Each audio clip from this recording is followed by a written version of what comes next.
Mukadimah. Negara kita ini ibarat seorang yang berbadan besar, kuat dan tahan pukul. Suatu hari dia dites kekuatannya. Berkali-kali dipukul, dia masih kelihatan segar bugar. Namun karena terus-menerus dipukuli, lama-lama dia pun oleng. Keseimbangannya mulai goyang, lalu pukulan pun dihentikan. Sebab jika tetap diteruskan, dia pasti akan jatuh terjerembab. Begitulah sebagai negara Indonesia relatif cukup kuat dan tahan uji. Beberapa kali mengalami masa penjajahan, pemberontakan pasca kemerdekaan, dan berbagai gejolak di tanah air. Semuanya dapat dilewati dengan baik, meskipun harus melalui perjuangan yang berat dan banyak menelan korban jiwa. Akan tetapi cobaan bangsa Indonesia belum selesai. Krisis demi krisis terus melanda, mulai dari krisis ekonomi, krisis hukum, krisis keamanan, dan krisis moral. Kemudian setelah bangsa ini dipimpin oleh seorang kiai yang karismatik bagi warganya, datang krisis lain menimpa, yaitu krisis kepercayaan terhadap pemerintah. Lebih parah lagi, pemerintahan yang semrawut, amburadul, dan dinilai banyak kalangan sebagai pemerintahan yang gagal mengemban amanat, didukung habis-habisan oleh sekelompok kiai. Sehingga lahirlah krisis baru yang membuat bangsa ini menjadi sempoyongan dan terhuyung-huyung mau jatuh. Krisis itu adalah krisis ulama. Hati kecil pun bertanya-tanya, kiai model apakah ini? Memang agak sulit menyalahkan kiai, karena dalam berbagai literatur kitab kuning tidak pernah dijumpai kata kiai. Yang ada adalah kata ulama. Namun yang agak tidak mengenakan hati, di kitab-kitab itu disebutkan bahwa ulama yang membela dan menjilat-jilat pemerintah zalim disebut sebagai ulama su, yaitu ulama jahat, atau artikan saja dengan ulama dunia. Dikatakan ulama dunia karena mungkin disinyalir ada kompromi duniawi antara ulama model ini dengan pemerintah model itu. Derita bangsa ini semakin bertambah parah dengan bertambahnya krisis yang dialami. Karena sesungguhnya final dari segala krisis bagi rakyat ini adalah krisis penguasa dan ulama, di mana jika salah satu dari keduanya masih berjalan di atas rel yang benar, insya Allah roda kerusakan masih bisa sedikit direm. Syukur jika dua-duanya baik, tentu rakyat akan dapat meraih impiannya. Hidup tenang, aman, tentram, sentosa, adil, makmur, dan sejahtera. Adapun apabila kedua-duanya jelek, maka tunggulah saat-saat kehancuran republik ini. Sebab jika para penguasa dan ulama-ulama sama rusak, maka rusaklah rakyat semuanya. Rasulullah Shallallahu Alaihi Wasallam bersabda, ada dua golongan manusia, apabila keduanya baik, rakyat pun akan baik. Tetapi jika keduanya rusak, maka orang-orang pun akan rusak. Mereka yaitu ulama dan penguasa. Hadis riwayat Ibnu Abdul Bar dari Ibnu Abbas. Kenapa rakyat mesti ikut-ikutan jadi rusak jika penguasa dan ulamanya rusak? Ya, karena bagaimanapun juga yang namanya penguasa pasti memiliki pendukung. Begitu pula dengan ulama, mereka pasti mempunyai pengikut. Apapun yang mereka lakukan, entah itu baik ataupun buruk, cenderung akan diikuti oleh para pengikut fanatiknya. Itulah makanya menurut Nabi, penguasa dan ulama sangat berpengaruh terhadap hitam putihnya manusia serta baik buruknya umat. Sekiranya Anda menyaksikan penguasa dan ulama kita sekarang ini banyak yang kurang beres, maka jangan heran jika para pendukung mereka pun jauh lebih tidak beres lagi. Pepatah kita yang mengatakan, guru kencing berdiri, murid kencing berlari, telah dengan sangat sempurna terrealisasi dalam kehidupan. Sebetulnya kalau kita mau menyempatkan diri sejenak untuk membuka-buka lembaran baru sunnah Rasul, insya Allah kita akan kaget melihat fenomena yang terjadi di hadapan kita sekarang ini.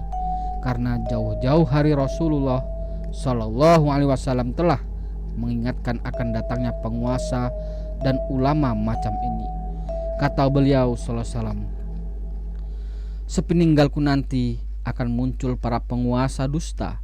Barang siapa yang menemui mereka lalu membenarkan kebohongan dan membantu kezolimannya, maka dia bukan golonganku dan aku bukan golongannya, dan dia tidak akan mendapatkan telaga syurga. Kemudian barang siapa yang tidak menemui mereka dan tidak membenarkan kedustaan mereka serta tidak menolong kezolimannya, maka dia adalah golonganku dan aku akan golongannya, dan aku adalah golongannya, dan dia akan mendapat telaga di surga nanti. Hadis riwayat An-Nasa'i dalam kitab Al-Imarah. Mungkin karena begitu berbahayanya, Nabi lebih mengkhawatirkan pengaruh buruk ulama yang kurang bermoral daripada ganasnya Dajjal. Sebab Dajjal sudah jelas kelihatan kesesatannya. Adapun ulama yang tak bermoral laksana serigala berbulu domba. Orang awam akan mudah terlena dengan akal bulus ulama model ini. Mereka tidak sadar bahwa mereka sebenarnya ditipu oleh orang yang mereka sanjung-sanjung. Mereka juga tak tahu bahwa sebetulnya mereka dibawa ke arah kehancuran oleh ulama mereka. Rasulullah SAW bersabda, sungguh ada selain Dajjal yang lebih aku khawatirkan pada kalian daripada Dajjal itu sendiri. Beliau ditanya, siapakah itu? Jawab beliau, mereka adalah para imam yang menyesatkan. Hadis riwayat Ahmad dari Abu Dzar. Umar bin Khattab radhiyallahu anhu berkata, sesungguhnya yang paling aku takutkan pada umat ini adalah orang munafik yang pintar agama. Para sahabatnya berkata, bagaimana mungkin ada orang munafik yang pintar agama? Jawab Umar, dia adalah orang yang hanya pintar berbicara soal agama, tetapi bodoh hatinya dan amalnya. Terkadang kami termenung karena ulama-ulama salaf yang sering dicatut namanya jauh sekali kualitasnya dibanding ulama-ulama sekarang yang kerap kali menyebut-nyebut nama mereka. Sebutlah sederetan ulama besar mazhab Syafi'i, yaitu Imam Al-Ghazali, Imam An-Nawawi, Ibnul Jazari, Ibnul Katsir, Al-Fakhrur Razi, Abu Syamah, As-Suyuti, Ibnu Hajar, dan lain-lain. Mereka ini adalah imam-imam besar pada masanya dan pakar di bidangnya masing-masing. Selain itu mereka juga terkenal dengan ketawaduannya, kesederhanaannya, dan keberaniannya. Sangat jauh sekali jika dibandingkan dengan ulama-ulama masa kini yang semadzhab dengan mereka. Lihatlah keberanian Imam An-Nawawi tatkala harus mengatakan kebenaran di hadapan penguasa yang zalim. Saat itu Sultan Zohir Baibar sudah mengumpulkan tanda tangan seluruh ulama di Damaskus. Mereka semua membolehkan memungut harta rakyat untuk keperluan jihad melawan pasukan Tartar. Setelah semua tanda tangan terkumpul, Sultan bertanya, apakah masih ada yang belum tanda tangan? Jawab mereka, ya Syekh Muhyiddin An-Nawawi belum tanda tangan. Lalu dipanggillah Imam An-Nawawi untuk memberikan tanda tangannya sebagaimana yang telah dilakukan oleh ulama-ulama yang lain. Namun Imam Nawawi tidak mau tanda tangan. Sultan bertanya, kenapa engkau tidak mau tanda tangan? Kata Imam, kita semua tahu bahwa engkau dulunya adalah hamba sahaya dari Bunduk Dar yang tidak mempunyai apa-apa.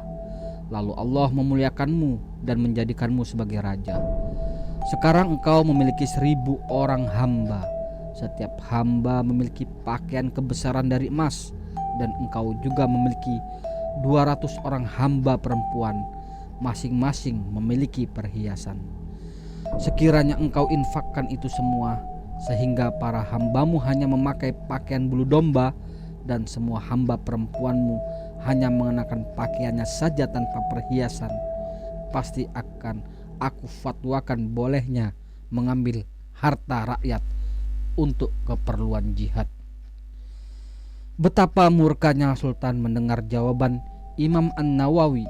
Dia pun berteriak keras di muka beliau, "Keluarlah kau dari negeriku." Imam An-Nawawi pun segera pergi meninggalkan Damaskus menuju ke Nawa, tempat asalnya.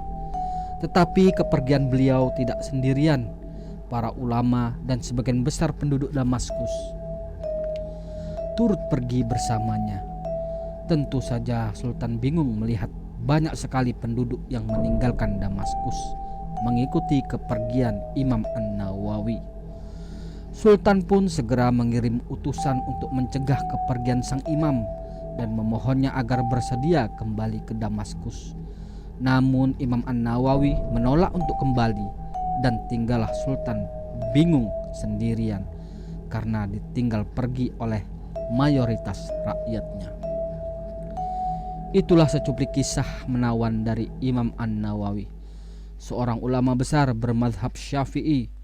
Semestinya ulama-ulama yang mengaku pengikut mazhab Syafi'i dan juga ulama-ulama lain yang sering membaca karya mereka mencontoh kehidupan dan kepribadian mereka yang anggun dan mempesona. Jangan hanya bisa menyebut-nyebut dan membanggakan mereka, tetapi giliran diberitahu siapa dan bagaimana kepribadian mereka serta seperti apa kehidupannya, pura-pura tidak mengetahuinya dan tidak mau mencontohnya. Itulah makanya sangat langkanya ulama yang bersikap teguh, konsekuen, dan komitmen dengan ajaran agama di Indonesia ini dapat dipahami. Karena yang menjadi gudang ulama di negeri ini adalah NU, Nahdlatul Ulama. Sedang di Jamiah itu sendiri masih perlu dikaji bagaimana sikap-sikap mereka selama ini, baik yang bisa dilihat oleh kasat mata sekarang ini pun semenjak dulu zaman dibentuknya Jamiah NU.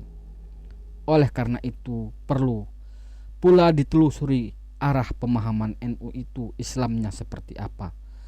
Dalam arti apakah sudah sesuai dengan Al-Quran dan hadis atau sudah jauh melenceng. Berbagai masalah ini insya Allah dibahas dalam buku ini tentang faham yang menyangkut faham keislaman NU. Sehingga arah pembicaraan buku ini justru banyak mengarah kepada ulama, kiai yang dipertuhankan. Masih ditambah lagi dengan kebiasaan mereka yang akrab dengan kebiasaan buruk berupa ilmu kebal, sihir, perdukunan, khurafat, takhayul, dan bid'ah. Padahal semua itu merupakan pelanggaran-pelanggaran akidah yang sangat besar dosanya. Antara umaro, penguasa yang menjermuskan, dan ulama yang akrab dengan aneka larangan, bisa ada kerjasama dalam membawa umat ke jurang kegelapan. Itu pun masih pula diwarnai dengan keteguhan dalam menegakkan asobiyah, fanatisme golongan, sehingga lengkaplah adonan itu. Namun bukan berarti di antara mereka semuanya begitu. Tentu masih ada di antara mereka yang soleh-soleh, hanya saja mereka kalah pamor dibanding yang hingar-bingar tampil di permukaan.